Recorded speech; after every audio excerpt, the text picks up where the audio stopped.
Tout de suite dans Toy Hunter. Yoda, j'ai besoin de ta sagesse pour trouver des jouets vintage. J'adore chercher des jouets à Los Angeles. Je ne sais plus ce qu'il y a dans la moitié de ces cartons. Je vais vous aider. C'est trop cool.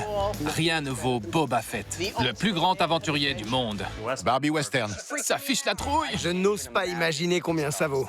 Ok, pour 75. 375. 500, 520. Vous êtes sérieux? Je pensais même pas que ce jouet existait. Il est neuf. Je suis Jordan Embro et on m'appelle Toy Hunter, le chasseur de jouets. Ça alors, c'est là que vous cachez vos trésors? Je collectionne et rachète des jouets depuis plus de 25 ans. Je suis tout excité.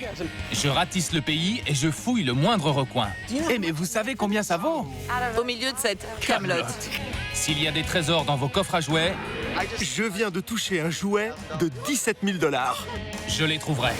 Même s'il s'agit de jouets, je ne suis pas là pour m'amuser. Je me trouve à Los Angeles, la capitale mondiale du divertissement.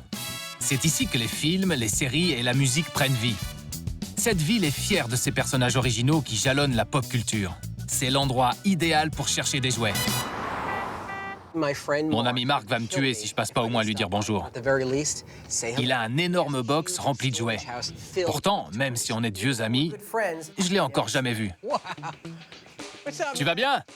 Content de te voir. Moi aussi. Je m'appelle Marc. Je collectionne des jouets depuis l'âge de 10 ans. J'en veux toujours plus. Moi qui croyais avoir du bazar. C'est vraiment génial, super. Les maîtres de l'univers. Mattel avait un jouet très populaire auprès des petites filles, Barbie. Mais en 1982, ils ont décidé de conquérir le marché des jouets pour garçons. Ils ont donc imaginé un jouet très masculin. Musclor, le héros de la franchise Les Maîtres de l'Univers.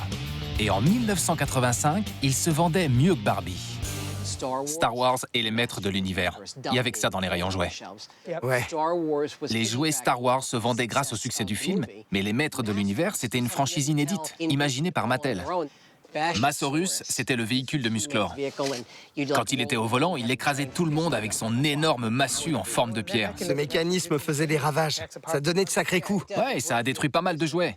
Le plastique est abîmé là. Quand on me demande ce qui fait la valeur d'un jeu, C'est la boîte. ouais, c'est la boîte qui fait tout. J'adore les dessins de l'illustrateur.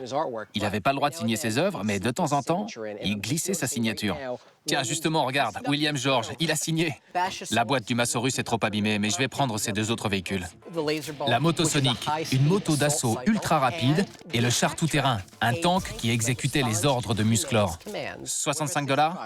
Je te fais les deux à 75 $. D'accord. Cool. J'allais te dire 80 les deux. Il faut que je vienne te voir plus souvent.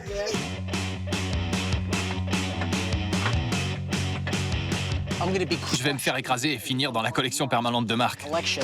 Trop récent, trop récent. Yoda, j'ai besoin de ta sagesse pour trouver des jouets vintage.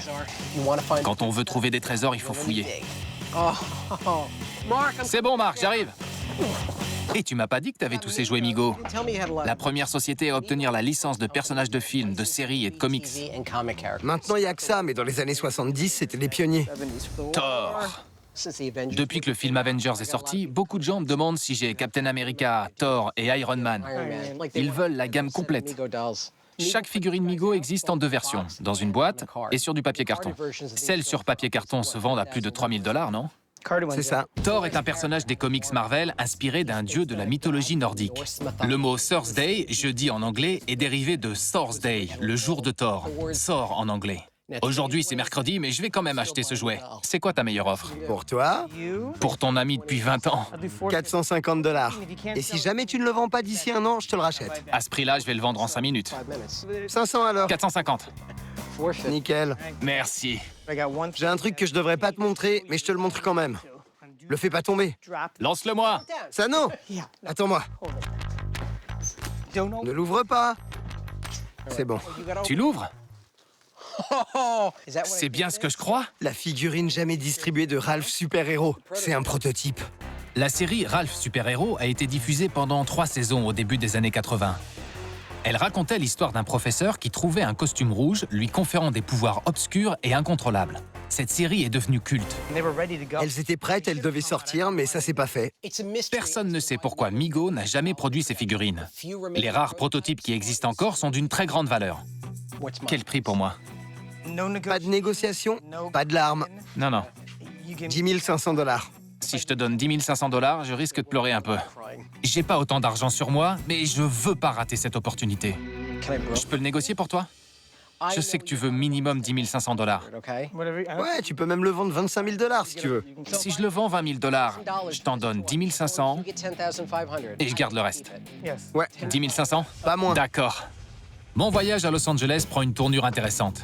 J'ai acheté ces deux véhicules des maîtres de l'univers, 75 $. Ils devraient m'en rapporter 120.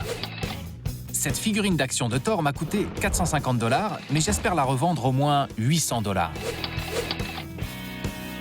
Et je dois négocier ce prototype extrêmement rare de Ralph super-héros. Je vais devoir trouver un gros acheteur si je veux obtenir 10 500 $ pour Marc. Salut Jordan, quoi de neuf? On doit trouver un acheteur. Cool, qu'est-ce qu'on vend? Quand je suis sur la route, c'est Julia qui gère le bureau. Je sais pas ce que je ferais sans elle. Tu as trouvé un prototype? Et tu vas trouver l'acheteur. Je me rends chez Georges. Il collectionne des jouets depuis 30 ans et il est enfin prêt à en vendre. Je t'en prie. Désolé. S'il te plaît, et merci. T'es la meilleure, Julia. Georges, Jordan, vous allez bien? quand j'étais petit, j'achetais tous les jouets Star Wars.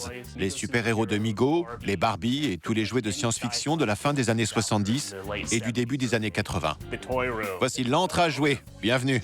Trop bien, cet endroit est incroyable. Je ne sais plus ce qu'il y a dans la moitié de ces cartons. Je vais vous aider. C'est bien rempli. J'ai quelque chose. Barbie Western. Il y a un mécanisme qui l'a fait cligner de l'œil. Bon sang, ça fiche la trouille. Barbie noire, 1979. Avant qu'il ne sorte la Barbie noire, elle s'appelait Christie. Christie est sortie à la fin des années 60, mais avec le succès de la blaxploitation, fini les poupées sages, c'est l'ère de Foxy Brown. Elle est noire, elle est belle, c'est une bombe. Votre collection Star Wars me plaît. Je l'ai vue 12 fois au cinéma et 2 fois au drive-in. Dès sa sortie, j'ai commencé à acheter tous les jouets. Descendez-moi ça. 1, 2, 3, 4, 5, 6, 7, 8, 9, 10, 11, 12. Vous avez la gamme complète des premières figurines d'action Star Wars. On les voit jamais tout ensemble. J'ai déjà vendu ces 12 figurines en excellent état pour 12 000 $. C'est beaucoup d'argent, en particulier pour des jouets. Vous l'avez personnalisé ou quoi? Ouais. Vous avez colorié son torse en noir. Et ses yeux aussi. Il est bien plus réaliste comme ça, mais malheureusement, vous lui avez fait perdre de la valeur. Je m'en veux presque d'avoir joué avec. Y a pas de quoi, ça vous fait des super souvenirs. Pour la gamme complète, je peux vous en donner 425 $. J'aurais dit 500, 520. 425, c'est mon maximum. Et si on dit dans les 475 $? Vous avez aussi colorié celui-ci. Ah oui, il est colorié. C'est vrai? Vous avez colorié la ceinture de Chewbacca. Ça rend pas mal. Je vais peut-être accepter votre offre, en fait. Vous devriez avant que j'examine les autres. 425 $. Et c'est bien, ça. Une boîte d'allumettes Genie de mes rêves. Des Barbie. Plein de Barbie. Regardez-moi ça. Pulsar, le plus grand aventurier du monde. Pulsar, c'était la version Mattel de l'homme bionique. Ma mère m'avait acheté l'homme qui valait 3 milliards, mais elle voulait me gâter. Et elle m'a aussi offert Pulsar. Au bout d'un an, vu que le jouet ne marchait pas bien, ils l'ont retiré de la vente. Je peux le sortir de sa boîte? Ouais, allez-y. Il y a une pompe qui active un soufflet à l'intérieur de son torse. Et regardez bien. C'est une reproduction exacte du système circulatoire. On peut ouvrir sa tête, et j'espère que vous l'avez encore. Oui! Ce petit hologramme, c'est le disque à mission. Une fois sa tête refermée, le disque lui confiait une mission, mais on savait jamais laquelle. Il fallait l'inventer. C'est un jouet rare, mais ça veut pas forcément dire qu'il vaut cher. Il vaut probablement entre 200 et 300 $. Non. Vous ne pensez pas? Si c'était une figurine de l'homme qui valait 3 milliards, largement. Mais Pulsar vaut dans les 50 $. 65? D'accord, 65. Entendu. Ouais. 65. Allez, ça c'est génial. Les jouets Star Wars ont été mis en vente en 1977. Kenner Toys avait la licence et de ce fait dominait le marché du jouet. Puis, la société Ideal a décidé de sortir une nouvelle gamme de jouets, appelée Star Team. Je savais que c'était des copies de Star Wars. Et vous les avez achetés? Oui. Naïf. 08 n'était qu'une pâle copie de R2-D2, Zem 21, de C3PO, et le Chevalier Noir, c'était Dark Vador, revu par Ideal. Je vous montre. Casque, casque, cap, cap, botte, botte. Il ne manque que le sabre laser. J'adore ces jouets. Je les ai pas payés cher. 97 cents. Même pas $1. Quel est votre prix? J'aimerais bien ne pas perdre de l'argent dessus. 20 $? Pièce? Non, 20 $ pour le tout. 25? D'accord. 25. Nickel. Vendu. Barbie, secret de beauté. Comme elle est belle. À moins que vous ayez une Barbie Faucon Millenium, moi ça m'intéresse pas.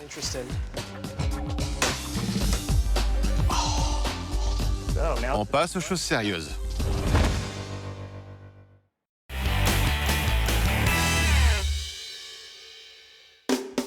Je suis à Los Angeles, où j'aide George à faire le tri dans ses jouets d'enfance. Je sais plus ce qu'il y a dans la moitié de ces cartons. On a trouvé de super jouets peu connus. Ça fiche la trouille! Et plus on fouille, plus ça devient intéressant. Alors, On passe aux choses sérieuses. vous savez combien c'est rare? Cette gamme Star Wars, c'est le top du top. Comparé aux plus petites figurines, celles-ci, qui mesurent 30 cm, étaient extrêmement détaillées. Et elles avaient toutes des accessoires. Luke lançait son grappin et traversait un précipice avec la princesse Leia. Eh ben, on pouvait faire la même chose avec ces figurines. Et elles n'étaient pas destinées qu'aux garçons. Le marché des jouets pour filles était si vaste qu'ils ont sorti une figurine de Leia qu'on pouvait coiffer. Il y a 10 coiffures, alors que dans le film, elle n'est coiffée que de 2 façons. Par contre, ils n'expliquaient pas comment refaire cette coiffure. Han Solo était le plus difficile à trouver. Tout le monde adorait Harrison Ford. Il était même pas censé jouer dans Star Wars. George Lucas l'avait déjà fait jouer dans son film précédent, American Graffiti, et il lui avait juste demandé de l'aider pour le casting. Mais il a fini par décrocher le rôle. Harrison Ford a surtout l'immense honneur d'avoir 2 figurines à son effigie. En plus d'être Han Solo, il était Indiana Jones. Indiana Jones. 2 figurines Kenner. C'est exactement les mêmes. C'est vrai, ils ont juste ajouté un chapeau. Mais rien ne vaut Boba Fett, le chasseur de primes le plus cool de tous les temps. Boba Fett n'apparaît environ que 140 secondes dans les 3 premiers films, mais il a transcendé cette courte apparition et est devenu l'un des personnages préférés des fans. C'est une figurine de grande valeur, à condition qu'elle soit complète. Je dois tout vérifier. Il a sa cape, son pistolet, ses tresses. C'est des poils de Wookiee, vous savez, comme Chewbacca. Chaque tresse provient d'un Wookiee qu'il a tué. Il a aussi un jetpack, un télémètre, et son casque est transparent pour pouvoir viser sa cible. Ce Boba Fett est complet. 350 $, ça vous irait? Je l'ai vu sur Internet à 600-700 $. Parce que la boîte n'a jamais été ouverte, contrairement à celle-ci. 500 $? Non, 500, c'est trop. À 400 $, je peux me faire un peu d'argent. Et vous, beaucoup. Ok, 400. Merci. Marché conclu. Je lui fais un câlin avant de vous le donner. N'écrasez pas la boîte. J'ai trouvé des jouets fantastiques chez George. Cette figurine Pulsar de Mattel m'a coûté 65 $, mais j'espère que le plus grand aventurier du monde m'en rapportera 175. J'ai pas résisté et j'ai payé 25 $ pour toute la Star Team d'Ideal que j'espère revendre 50 $. Quant au Boba Fett de 30 cm de Kenner, il m'a coûté 400 $. Mais ce chasseur de primes a tous ses accessoires et devrait se vendre 600 $. Si l'on ajoute à ça les autres jouets que j'ai achetés, je devrais faire un bénéfice d'au moins 600 $. Je m'arrête vite fait avant de repartir. Julia m'a trouvé un acheteur, mais pas pour le prototype de Ralph Super-Héros, pour Pulsar. Enchanté, Jordu. Je dessine des créatures et des personnages pour des films. Mais je suis avant tout sculpteur. J'ai travaillé sur Men in Black, Édouard Romain d'Argent, Avatar et beaucoup d'autres films. Et bien sûr, je suis un grand collectionneur de jouets. Vous avez trouvé un Pulsar? Absolument! Dans sa boîte en plus, je m'y attendais pas. J'aurais préféré qu'elle soit en meilleur état. Je n'en reviens pas. J'en avais un petit. J'en ai pas vu depuis 30 ans. Il a même son disque à mission. C'est l'élément qu'il manque tout le temps. Mince. Tenez. C'est pour ça qu'il manque tout le temps. Combien vous en demandez? Quel est votre prix? J'aimerais le vendre 200 $. C'est un peu trop cher. 175 $ alors? 150? Cool, merci. Merci. C'est super. Maintenant que j'ai réalisé une vente, il est temps d'acheter quelques jouets. Je vais retrouver Len, un immense fan de pop culture.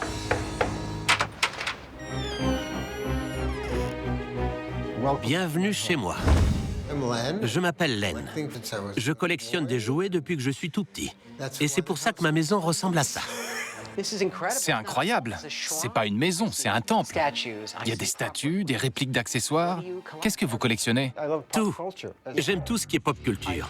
Je ne sais même pas ce que j'ai là-dedans. Là, on a un problème. J'adore vos Batmobiles. Il faut pas oublier que les filles adorent les voitures. La Batmobile est l'une des voitures les plus mythiques du cinéma et de la télévision. C'est une Batmobile électrique de la fin des années 60. Super, une voiture électrique Aurora. Ces voitures électriques me rappellent mon enfance. Elles ne fonctionnaient jamais comme dans les pubs, mais elles étaient super cool. C'est la Batmobile. Ouais, et Adam West l'a dédicacée.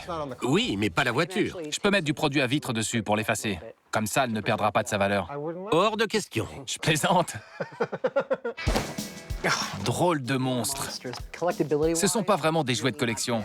Les personnages étaient très originaux pourtant. Vous vous souvenez de Stargate? La gamme de figurines était super, mais elle a jamais marché auprès des collectionneurs. Les Sentinelles de l'air. Je ne savais même pas que j'avais ça. Les Sentinelles de l'air est une série britannique des années 60 mettant en scène des marionnettes. C'étaient les premières marionnettes en partie électronique. Leur bouche était radiocommandée grâce à un procédé très pointu appelé supermarionation. C'était les années 60. Tout était fab et groovy. Au lieu de dire fabuleux, il disait FAB. J'adore ces jouets. Je vous en offre 50 $. Fab. FAB, bébé. Allez, on continue.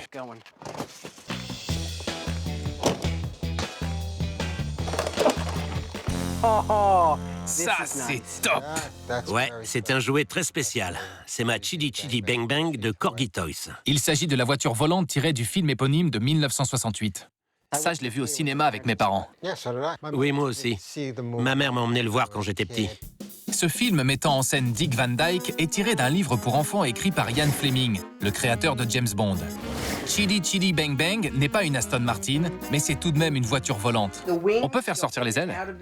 Oui, il suffit de lever le frein à main et elles sortent. Et si vous voulez passer inaperçu, vous repliez simplement les ailes. C'est fantastique, c'est magique, c'est... Fantasmagorique. Les modèles réduits de chez Corgi sont très prisés des collectionneurs. Et celui-ci a une très grande valeur sur le marché. S'il était en parfait état, il vaudrait facilement 450 $. C'est vrai? Facile, oui. Mais là, le plastique est rayé et le carton déchiré. Je peux vous en proposer 250 $. Ne regardez pas comme ça. Ça sera pas plus. Non? 250 $ et un câlin. Bon, d'accord. 250 $ et un câlin. Je me suis bien amusé avec Len. Cette Batmobile électrique Aurora m'a coûté 40 $, mais je pense la revendre 125 $. Et pour 50 $, j'ai obtenu 3 figurines Konami des Sentinelles de l'air qui, j'espère, se vendront 100 $. Mais ma grande trouvaille, c'est cette Chidi Chidi Bang Bang de chez Corgi Toys. Je l'ai achetée 250 $, mais elle devrait m'en rapporter pas loin de 400. Si l'on ajoute les autres jouets que j'ai achetés, je devrais faire un bénéfice d'au moins 700 $. Julia a organisé une rencontre avec un acheteur intéressé par le prototype de Ralph Super-Héros. Vous allez bien? Ouais, super. Je m'appelle Dan et je collectionne des jouets très rares. Le nec plus ultra du jouet de collection. Je rêve. C'est la première chose qu'on voit en entrant. Sauf si on entre par derrière. Dan a fondé une société florissante d'équipements d'arts martiaux mixtes. Je l'ai rencontré à la Comic-Con de New York où je lui ai vendu un jouet extrêmement rare, un Boba Fett avec lance-roquette. 17 000 $. Ok, je le prends. Merci beaucoup. Je sais que vous aimez les jouets rares. J'ai quelque chose de si rare que même moi, j'ai été surpris de le trouver. Je peux l'ouvrir? C'est pas vrai. C'est le prototype de la figurine de Ralph Super-Héros. Elle n'a jamais été produite. C'est un mythe. J'ose pas imaginer combien ça vaut. Sur le marché actuel, le prix du prototype de cette figurine Mego est de 15 000 $. Je me doutais que ce serait dans ces eaux-là. C'est plus que ce que je veux mettre. Vous pourriez descendre un peu? 10 000 $. 10 000? Non, je peux pas. Je peux monter jusqu'à 12 000. Et si on disait 13 000?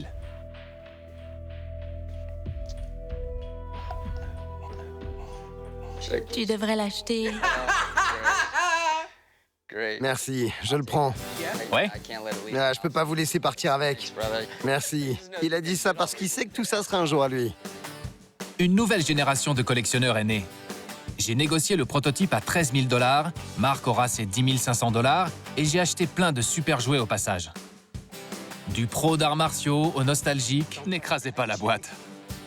Du collectionneur invétéré au fanatique, nous sommes tous unis par notre amour des jouets.